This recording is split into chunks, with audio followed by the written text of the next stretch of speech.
Y me quería yo hacer un poco de repaso en una explicación, porque a veces hay confusiones en cuanto estamos tratando el Evangelio de San Juan y hay gente que dice, bueno, pues es que hay 4 evangelios. Bueno, hay 4 documentos. El Evangelio es solamente uno. Está el Evangelio de Mateo, está el Evangelio de Marcos, el Evangelio de Lucas y de Juan.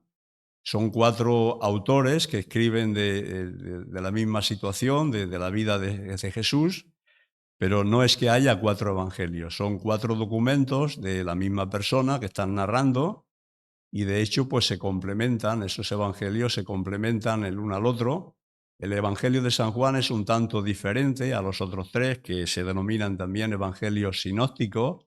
De hecho, comparten estos evangelios sinópticos pues información entre ellos que se repite, pero al final le dan un toque diferente, le amplían o le ponen alguna cosa para que, digamos, el contenido sea más completo. A veces cuando el relato se narra en uno de ellos y también en los otros, pues es bueno hacerles una mirada porque complementan toda la información acerca de ese hecho y de ese acontecimiento que Jesús está narrando o está enseñando, ¿no? El Evangelio de San Juan es diferente en el sentido de que es un evangelio el más tardío en escribirse y tampoco pretende el Evangelio de San Juan llevar una enseñanza y todo lo que va poniendo de forma cronológica, sino que él, por ser el más tardío, pues seguramente conocía lo que ya habían escrito Marcos, Mateo y Lucas, y entonces él como que va rellenando aquellas cosas que los otros no habían puesto. O sea que podemos decir que hay solamente un evangelio que tiene 4 autores y que esos 4 autores escriben de esa persona, de su vida, de su enseñanza, de lo que él hizo en todo. Y es más, no es que pueda haber otros evangelios, no hay un único evangelio.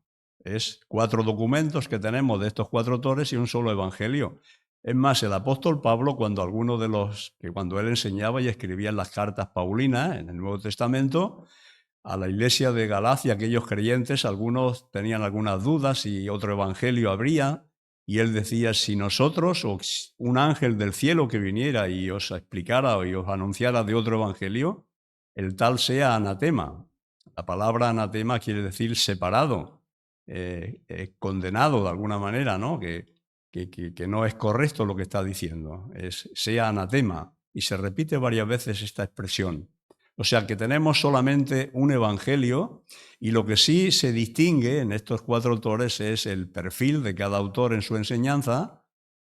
Pues el autor del evangelio de Mateo pues tiene un enfoque quizás más hacia los judíos, menciona bastantes profecías y es un contexto de la vida judía y demás, y quizá tiene un enfoque, y a Jesús mismo se le presenta como el rey de los judíos.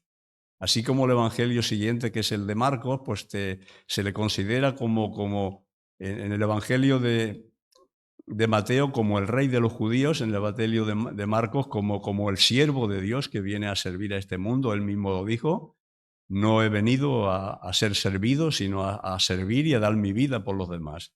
Y es un evangelio enfocado también pues, al mundo romano de aquella época.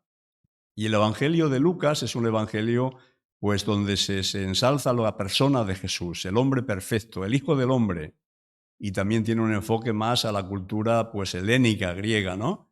Pero realmente la diferencia en este evangelio de San Juan tiene matices, como hemos dicho, y aún veremos alguno más, pues está por resaltar lo que es la divinidad de Cristo, el Hijo de Dios. Y se hace énfasis en eso y lo presenta así. Además, el mismo evangelio de Juan está diciendo que el propósito que tiene Juan cuando escribe este evangelio es eso mismo. En el capítulo 20 y verso 30 y 31 dice, hizo además Jesús muchas señales, otras señales en presencia de sus discípulos, pero estas se han escrito en este libro para que creáis, para que Jesús es el Hijo de Dios y creyendo tengáis vida en su nombre.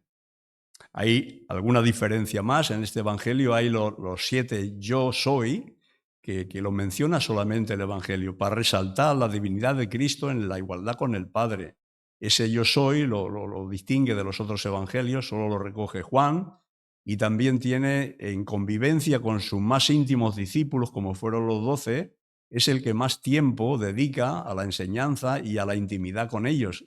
Tenemos, por ejemplo, a partir del Evangelio de Juan, el capítulo 13, 14, 15, 16 y 17, ahí vemos ya que es la última semana cuando él va a ir ya a la pasión y está reunido con ellos en el aposento alto, teniendo intimidad, enseñándoles, teniendo toda aquella comunión con ellos y aquella intimidad.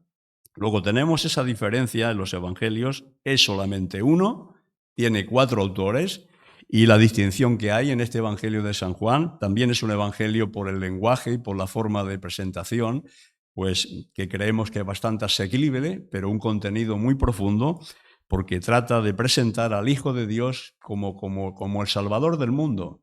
Y por eso lo presenta Juan el Bautista cuando ya lo vemos en los primeros capítulos de este libro. He aquí el Cordero de Dios que viene a quitar el pecado del mundo. Nosotros estamos meditando, ya empezamos la última vez, mirando en el capítulo 7 del Evangelio de San Juan, y habíamos visto un poco la introducción de este capítulo 7. El capítulo 7, el capítulo 8 y el capítulo 9 forman un compacto de un bloque de enseñanza que tiene bastante unidad en todo ello. Y como fondo de este contenido, de esta enseñanza de Jesús, tiene una fiesta que es bastante habitual que lo coja Juan, como habíamos visto en el capítulo 5, como allí tenemos de fondo lo que es el sábado y aquella señal que hace de sanidad el Señor Jesucristo.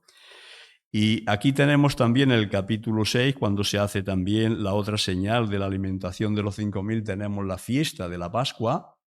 Pues en este bloque de estos 3 capítulos tenemos también la enseñanza y tenemos el contexto de lo que es la fiesta también. Estas 3 fiestas que serán importantísimas, como esta es la última ya del año, digamos, más importante, que era la fiesta de los tabernáculos, y están aquí de fondo.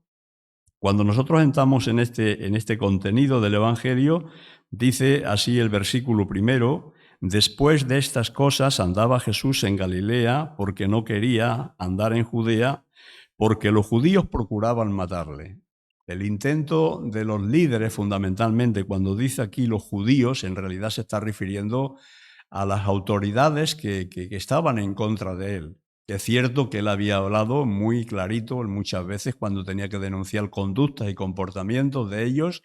No se le ponían pelos en la lengua a Jesús. Lo hemos visto, por ejemplo, cuando él entra en el capítulo 2, tenemos aquí, cuando entra en la purificación del templo, él se arremete contra ellos porque aquello habían hecho de la casa de su padre, dice que era casa de oración en el capítulo 2, habían hecho pues como una casa de mercado, que esta expresión de Juan es bastante suave, pero es que en el Evangelio de Mateo dice: habéis hecho de la casa de mi padre, que es casa de oración, es una cueva de ladrones. Vemos la conducta que estaban teniendo allí de negocio. Entonces, si era un sitio donde se tenía que estar por las cosas espirituales, pues vemos cómo Jesús esto no lo soporta y hace un azote, dice incluso un azote, haciendo un azote de cuerdas, echó fuera a todos los que estaban en el templo.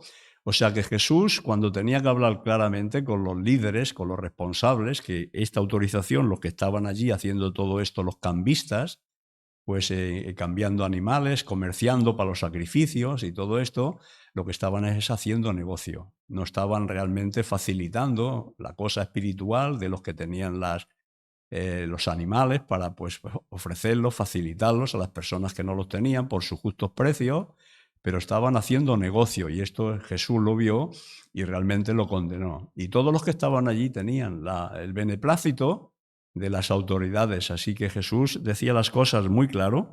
Y habían el intento de los judíos, de cuando habla aquí los judíos se está refiriendo a aquellos judíos religiosos, contrarios a la enseñanza y a la persona de Jesús, y les está diciendo que querían matarle.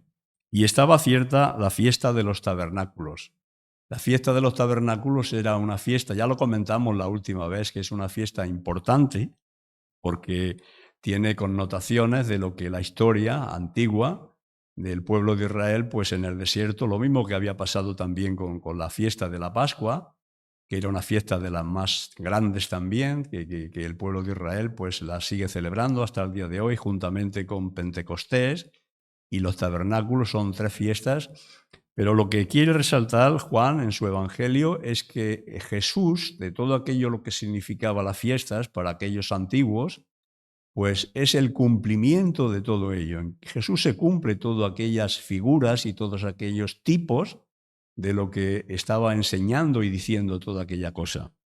La fiesta de los tabernáculos era una fiesta que simplemente, o mucho, recordaba lo que ellos habían padecido en 40 años andando por el desierto, en tiendas, en campañas, etcétera, ¿no? Y que había sido pues un tránsito de peregrinos.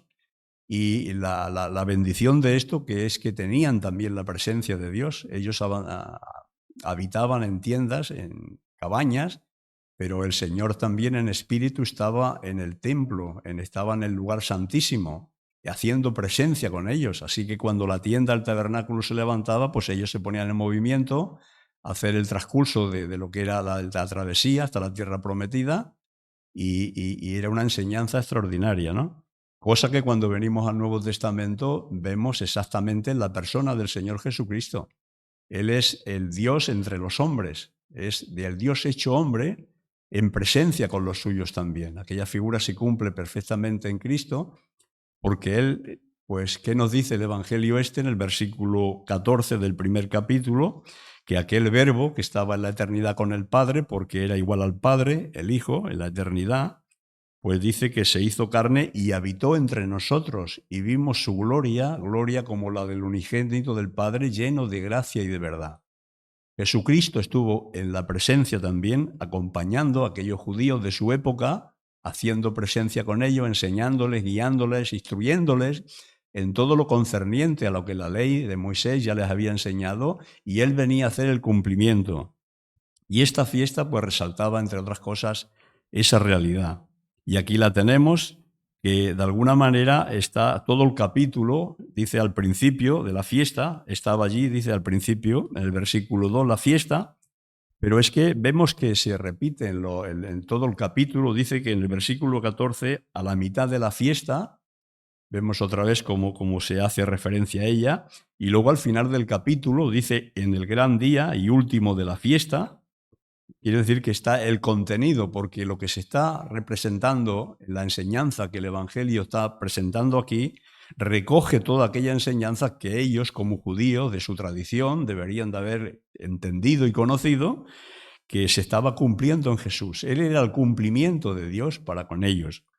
Y aquí vemos que hay 3 grupos de personas en este capítulo, por hacer una selección para guiarnos un poco, y vemos en primer lugar que los primeros 9 capítulos de este Evangelio, capítulo 7, tenemos una relación él con sus hermanos. La vez última ya comentamos algo y no vamos a entrar en ello, que sus hermanos eran auténticos hermanos, nacidos de la Virgen. Después de haber nacido él, pues José tuvo una relación íntima, normal, como cualquier matrimonio, y tuvo aquellos hijos después, e hijas también nos dice, porque se nos da el nombre de los varones, pero no se nos dice de las hijas, pero allí estaban como mínimo 6 más, aparte de Jesús, María tuvo, y yo creo que eran hermanos.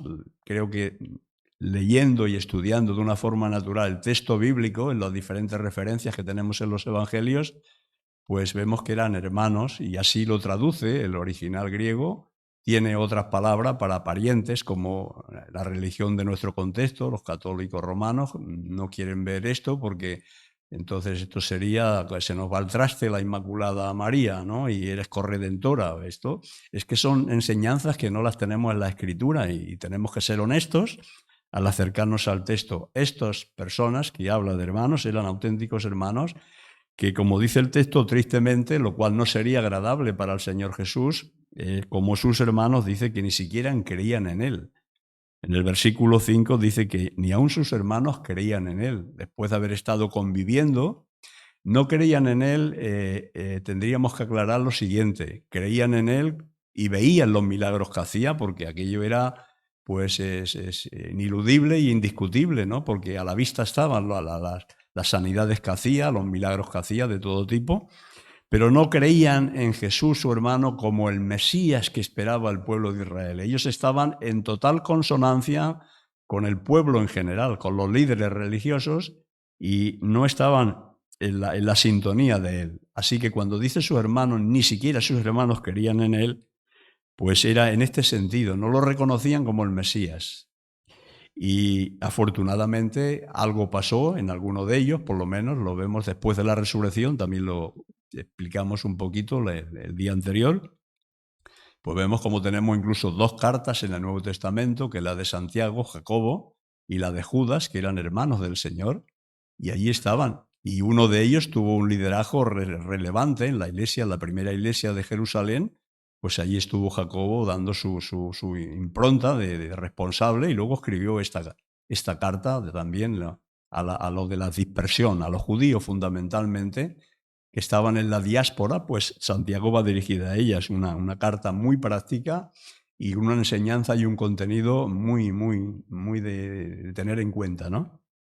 Así que vemos que después de la resurrección sí que creyeron en él. No sabemos si todos, no se nos dice, pero cuando ellos están esperando la venida del Espíritu Santo en Hechos 2, se nos dice que estaban allí en el aposento alto 120 y estaban allí María y sus hermanos. Hace referencia a Jesús. Y allí estaban con él en el aposento alto, pues orando, esperando lo que Jesús, antes de la ascensión, que se termina relatando en el versículo 8 del capítulo 1, pues ellos habían estado en obediencia a lo que les había dicho en aquella espera de la venida, de lo que había profetizado, de esa segunda fiesta solemne que es Pentecostés, ¿no? Que son realmente 7 semanas después de la Pascua, y luego pues viene la tercera fiesta. Perdonad que estoy bastante cogido del cuello y en la medida que voy hablando se me va poniendo la garganta seca.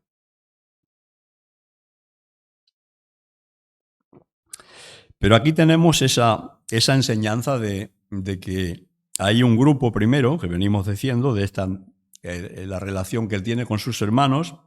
Luego del versículo 10 al versículo 40 tenemos también, o 39, tenemos pues una multitud de gente. Se dirige Jesús en su enseñanza a esta multitud y finalmente vemos en los versículos últimos cuando él se está dirigiendo a los líderes religiosos.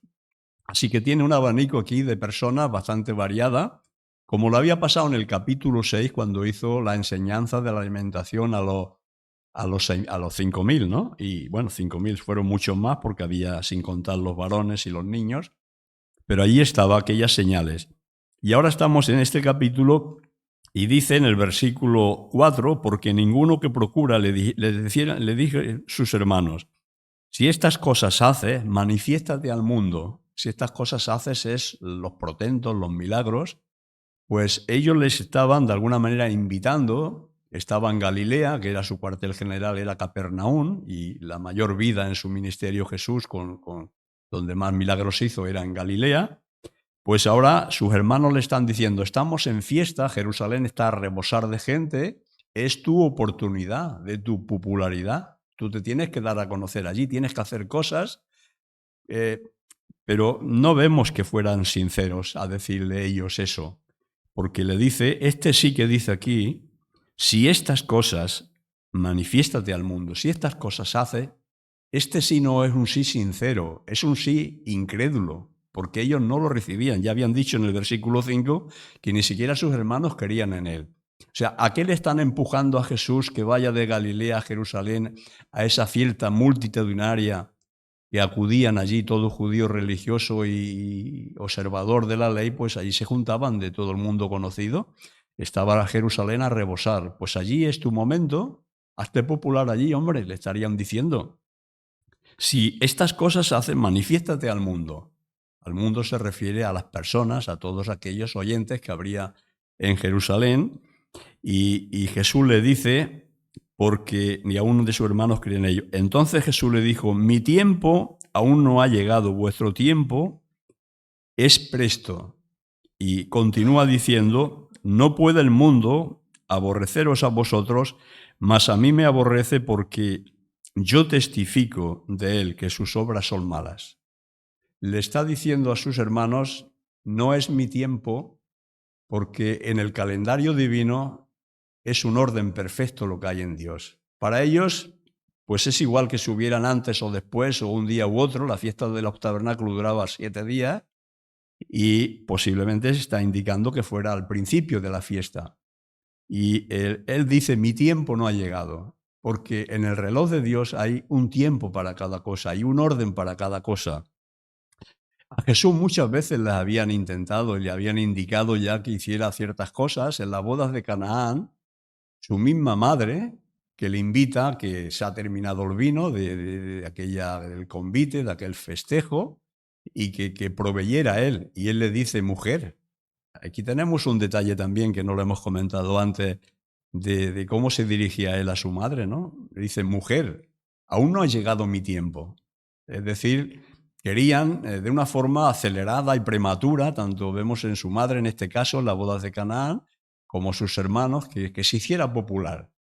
Tú eres al estilo del mundo. El mundo, cuando tiene que comunicar algo o enseñar algo o mostrar alguna de sus virtudes o de lo que él tenga, pues busca donde hay popularidad, donde hay gente que pueda escucharle, verle, y bueno, y allí pues... Pero vemos que la vida de Jesús tiene otro enfoque distinto, no es lo que el mundo busca. Jesús busca otras cosas que son espirituales, y él está llegando que su momento cuadre para que esto se haga, y muchas veces intentan forzarle a que esto sea antes de tiempo. Y no, lo intentan varias veces, su hora no había llegado, se repite en este Evangelio un montón de veces. En el versículo 30, también del capítulo 7, dice, entonces procuraban prenderle porque ninguno le echó mano, porque aún no había llegado su hora. La hora de Jesús era la hora de entregar su vida por nosotros, pero tenía un tiempo en el reloj de Dios, así como había tenido un tiempo su venida a este mundo. Nos dice el apóstol Pablo en la carta que le escribe a los Gálatas, en el capítulo 4 y verso 4 en adelante, le dice que cuando llegó el cumplimiento del tiempo, Dios envió a su Hijo nacido de mujer y bajo la ley, para redimir a los que estaban bajo la ley y adoptarlos como hijos suyos. Es decir, que Dios tiene un tiempo porque es un Dios de orden, es un Dios de planificar las cosas. Esto nos da a nosotros una enseñanza también en la vida espiritual de dentro de las congregaciones, del pueblo de Dios, de las iglesias, ser ordenados y ser planificados en nuestras actividades y hacerlo todo, porque ahí se manifiesta.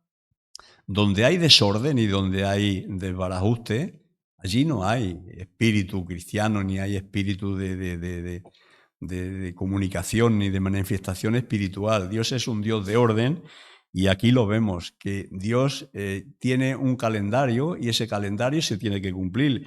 Es cierto que llegó un tiempo cuando Jesús mismo, en el capítulo 17, que hemos hecho referencia antes, en aquellos momentos de intimidad con sus discípulos, le dice en el capítulo 17 y verso primero, dice, estas cosas habló Jesús levantando los ojos al cielo y dijo, Padre, la hora ha llegado.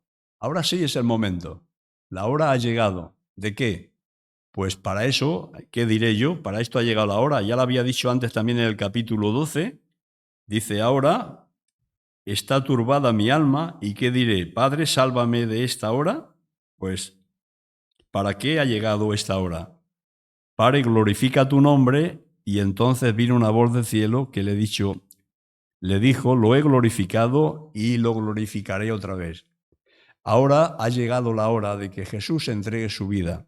Pero lo que le están proponiendo sus hermanos no es eso. Lo que están proponiendo es que él se haga famoso, que es lo que cuenta, que es lo que valora, que es lo que tiene ingresos económicos. Y él dice, muéstrate ahora en Jerusalén, es tu momento, tienes tu oportunidad. Y le están como empujando, y él dice, no, estáis equivocados. Porque habían dicho ya varias veces los judíos que le buscaban para matarle. Luego, si él veía que no era su tiempo, vemos que era también prudente. El Señor Jesús era prudente, no era, de alguna manera, cuando tenía que decir las cosas claras las decía y a la cara, sin tapujos, pero él era prudente, no tenía que, de alguna manera, alterar los tiempos que el Padre tenía en su sola voluntad, y él venía a hacer la voluntad de su Padre, lo ha dicho un montón de veces en los evangelios. Pero sus hermanos sí que querían. Y él dice, mi tiempo no ha llegado, vuestro tiempo sí que está presto. ¿Por qué les dice a sus hermanos que su tiempo sí está presto? Pues porque si él va a Jerusalén, Jesús, es posible que se haga una revuelta e intenten los líderes religiosos lo que habían intentado en otras maneras. Porque ya habían intentado matarle en varias ocasiones. En el capítulo 5 y verso 18, ya lo habíamos visto, la vez que estuvimos meditando en esto, dice en el versículo, empezando en el versículo 16, y por este caso los judíos lo perseguían a Jesús y procuraban matarle. Y en el versículo 18 dice otra vez, por esto los judíos aún más procuraban matarle, porque había dicho que Jesús era su padre y porque había hecho una sanidad, la del hijo, digamos, la del paralítico de Betesda, en sábado, por estas cosas. Y él sabía que el intento había sido fallido varias veces porque él se intentaba apartar. Ya lo veremos más adelante cuando lleguemos. Él subió a la fiesta. Como buen judío, él a las fiestas importantes subía y él subió. Pero dice que subió a la mitad de la fiesta, cuando ya está la cosa relajada y está tranquila, y además no lo hizo abiertamente, lo hizo de una forma discreta, sin llamar la atención, porque no era buscar popularidad. Él había venido, cuando se lo encuentra y sube, lo vemos en el versículo 10, no hemos llegado todavía, pero anticipo, pues él subió, pero estaba enseñando, se lo encontraron cuando se dieron cuenta en el templo. ¿Enseñando qué? Enseñando la palabra de Dios, enseñando el camino de la salvación y de la vida eterna, lo que había venido. Él no le interesaba ser popular porque él ya había rechazado, lo habíamos visto cuando hizo la alimentación en el versículo 15 del capítulo 6, quisieron cogerle, dice, ahora sí que tenemos a nuestro rey. Pero entendiendo Jesús que iban a venir para prenderle y para hacerle rey, dice que se retiró discretamente. No le interesaba porque él no viene a cumplir lo que ellos tenían en mente. Ellos querían, pues lo hemos repetido muchas veces, un Jesús victorioso, guerrero, que los sacara de toda esclavitud, les facilitara, como aquí habían comido, les llenaba sus estómagos, pero Jesús les había dicho, no ese es el camino, no trabajar por la comida que perece, sino por la vida eterna que permanece, la cual el Hijo del Hombre os dará. Y aquí está, en esa tesitura, diciéndole a sus hermanos, vosotros sí vuestro tiempo está presto, porque vosotros vais a pasar desapercibidos entre los vuestros porque conectáis perfectamente. Vosotros conectáis con los judíos, con sus costumbres, con su religiosidad, porque están celebrando una religión, no están haciendo lo que Dios les mandó, sino que se había degenerado todo. Y Jesús le dice, vuestro tiempo, como os identificáis con esa cultura, con esa forma mundana, por decirlo así, religiosa, pues vosotros podéis subir cuando queréis. Vuestro tiempo está presto, podéis ir, porque os identificáis y además el mundo pues no va a representar nada que vosotros podéis alterar en ellos. Pero ¿qué dice de él en el versículo 7? Pero él que dice, yo no puedo subir porque el mundo a vosotros no os aborrece, mas a mí me aborrece porque yo testifico de él que sus obras son malas. Jesús sabía que le perseguían porque denunciaba lo que hacían ellos. Y sus hermanos no. Sus hermanos eran del montón. ¿Dónde va Vicente? ¿Dónde va la gente? ¿No? Hay un dicho muy popular. Pues ellos, tranquilo, podéis subir. Vosotros ya podéis iros a la fiesta, pero yo no puedo subir porque a mí me aborrecen. A vosotros no.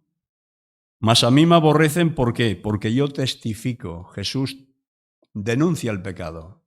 Jesús es una piedra en el zapato para los líderes y para todos aquellos que les escuchan, que les hablan las cosas claras de que yo he venido a buscar y a salvar lo que se había perdido. No he venido a buscar a justos, dijo. He venido a buscar a pecadores al arrepentimiento. Por lo tanto, a mí me aborrecen y a mí me van a matar. Por lo tanto, yo subiré, dice, subiré, pero subiré después. Ahora, nosotros como cristianos, si seguimos las enseñanzas de Jesús, Jesús denunció todo el pecado, lo hizo muchas veces, y a los mismos líderes de los judíos, si fuéramos al capítulo 23, hipócritas fariseos, que les dice una y otra vez, sepulcros blanqueados. Bueno, Juan el Bautista le llegó a decir zorra a Herodes, Quiero decir que eran hombres comprometidos con la verdad y la proclamaban. Y nosotros como cristianos tenemos que aprender la lección también. Nosotros vivimos en un mundo totalmente que no podemos mitificarnos con ese mundo, no podemos pasar desapercibidos. Jesús, su presencia misma donde estaba, se detectaba su santidad, se detectaba su vida entregada a Dios, y esto pues hacía confrontación, porque donde está la luz, Él era la luz. Y la luz dice que era la vida de los hombres, nos dice en el capítulo 1 de este Evangelio. Y la luz pone al descubierto lo que hay en el corazón del hombre. Y Jesús dijo, yo soy la luz del mundo, el que me sigue no andará en tinieblas, mas tendrá la luz de la vida. Lo dice en el capítulo 8 y verso 12. Pero en el Evangelio de San Juan, cuando lo presenta Juan el Bautista, en el capítulo 1 y verso 4, dice, en él, después de haber presentado el Verbo de Dios encarnado entre nosotros, dice en el versículo 4, en él estaba la vida y la vida era la luz de los hombres, la luz de las tinieblas resplandece, las tinieblas prevalecieron, mas las tinieblas no prevalecieron contra ella. Hubo un hombre enviado de Dios, el cual se llamaba Juan. Este vino por testimonio para que diese testimonio de la luz, a fin de que todos creyeran en él. Versículo 8 dice, no era él la luz, Juan no era la luz, sino que decía y daba testimonio de la luz. La luz verdadera, dice versículo 9, que alumbra a todo hombre, venía a este mundo. En el mundo estaba y el mundo por él fue hecho. Jesús es la luz del mundo, la luz, la vida de los hombres, nos dice el texto. Y denunciaba el pecado. Y lo dijo claramente.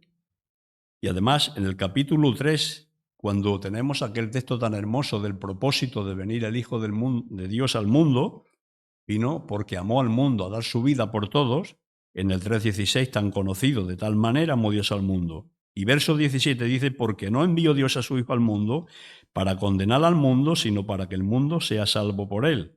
El que en él cree no es condenado, pero el que no cree ya ha sido condenado porque no ha creído en el unigénito Hijo de Dios. ¿Y qué dice a continuación este verso acerca de la luz? Verso 19 del capítulo 3 de Juan. Y esta es la condenación, que la luz vino al mundo y los hombres amaron más las tinieblas que la luz. ¿Por qué? Porque sus obras eran malas. Lo mismo que está diciendo Jesús aquí, a mí me aborrecen porque yo denuncio que sus obras son malas, que hacen malas obras en el versículo 7. No puede el mundo aborreceros a vosotros, mas a mí me aborrece porque yo testifico de él que sus obras son malas.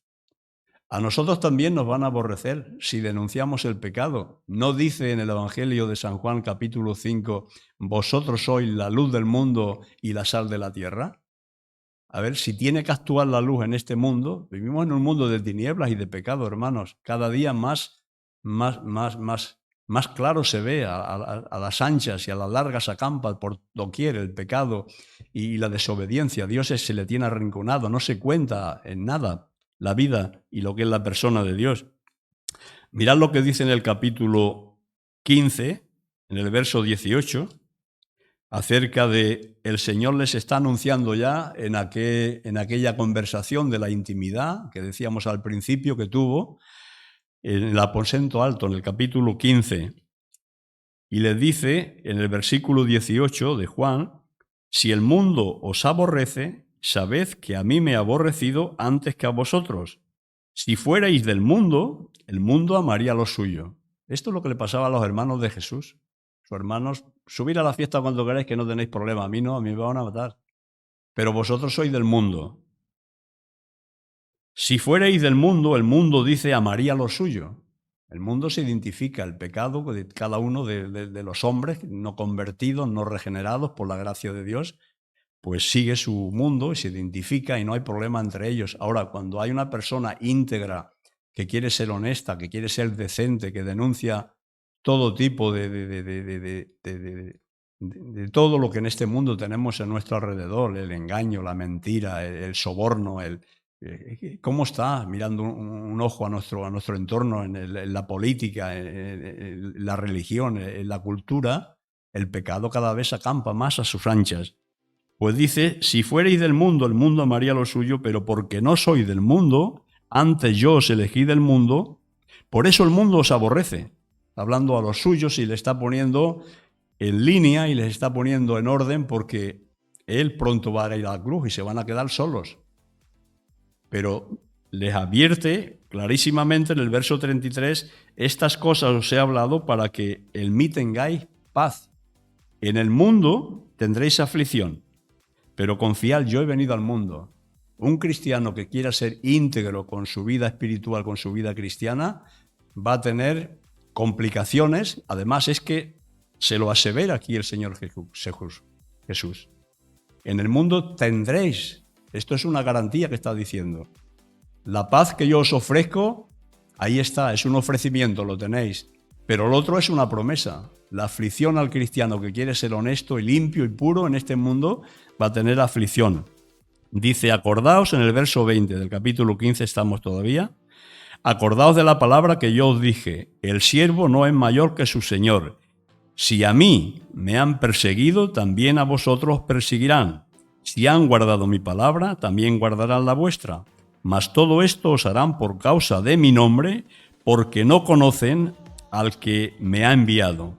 Si yo no hubiera venido, no les hubieran hablado, no tendrían pecado.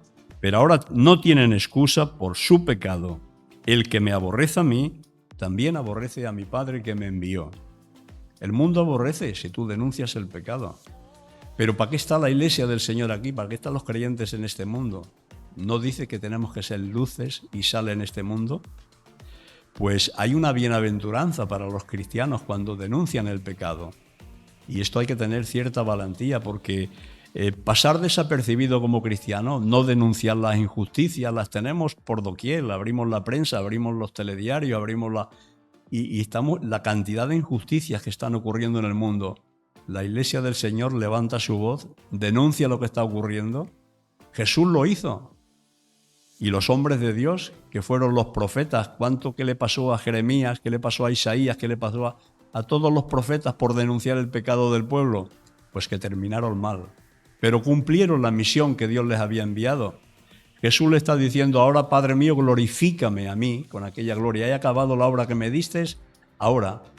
Que nosotros como cristianos pudiéramos decir eso. Porque hay una bienaventuranza, en las bienaventuranzas en Mateo, nos está diciendo que bienaventurados sois cuando por mi causa os vituperen y os persigan y digan toda clase mal cuando vosotros mintiendo. Si nos critican a nosotros porque somos unos mentirosos, por favor evitémoslo, seamos personas honestas y serias en nuestro quehacer. Pero si es por predicar el Evangelio y denunciar las injusticias de este mundo, el pecado y en el entorno que nos volvamos, ser como Cristo fue, pues tengamos a galardón, porque dice el versículo 12 del capítulo 5 de Mateo, gozaos y alegraos porque vuestro galardón es grande en los cielos, porque así persiguieron a los profetas que fueron antes que vosotros. Y os he puesto ya en antecedentes, os lo estoy diciendo, yo miré al cielo, vendrá el Espíritu, tendréis mi paz, pero pensar que tendréis aflicciones, en este mundo tendréis aflicciones. Y el cristiano, si es responsable con su cometido, pues pasará por dificultades, pasará por desprecio, pasará por a veces muchos hermanos nuestros en ciertos lugares. Aquí tenemos una comodidad muy grande, podemos hablar todavía de muchas cosas, pero presiento, hermanos, que no nos va a durar mucho esa situación. Vendrán tiempos difíciles que casi no podremos decir muchas cosas, pero aún tenemos tiempo de no cerrar nuestra boca y denunciar y proclamar que Dios ama, que está con los brazos abiertos esperando que el pecador venga a Él. Cristo lo dijo, el Hijo del Hombre vino a salvar y a buscar lo que se había perdido. No he venido a buscar a justos, sino a pecadores al arrepentimiento. Y ese es el mensaje que tenemos nosotros y compartimos, y lo decimos así de claro, amigos que nos escucháis ahora o cuando este vídeo o esta grabación la podéis ver, pues que sea de bendición para vosotros y Dios os ayude. Pero esta enseñanza que nos da la palabra de Dios es una enseñanza muy clara en el cometido que los que somos sus hijos tenemos que hacer en este mundo. Él lo hizo, Él fue perseguido y al final vino y dio su vida porque Él ya también, nadie se la quitó. Él dice, yo he venido, pongo mi vida porque tengo poder para ponerla de mí mismo, para ponerla y para volverla a tomar. Este mandamiento recibí de mi Padre, nos dice en el capítulo 10 de este Evangelio, que ya en su momento llegaremos. Pues muchas gracias por habernos escuchado. Nos despedimos de vosotros ya esta tarde, definitivo, no tenemos nada después. Y vamos a terminar con una palabra de gratitud y gracias y adoración al Señor. Amado Padre, muchísimas gracias por este tiempo que nos permites proclamar tu palabra, glorificarte a ti a través de ella, que seamos dignos, Señor, que necesitamos tu ayuda y tu bendición. Y nuestros oyentes, oramos por ellos para que tú toques sus corazones, les ayudes, les orientes, les des esa luz, que tú eres la luz del mundo, Señor. Y si nuestro corazón nos ilumina, pues va a quedar en esa oscuridad, en esas tinieblas. Y tú nos has trasladado a los que ya hemos creído de ese reino de tinieblas al reino de tu amado Hijo. Es la esperanza que tenemos todos los cristianos. Pues muchísimas gracias te damos en esta tarde, Señor. Nos despedimos con tu paz y tu bendición. En el precioso nombre de Jesús. Amén.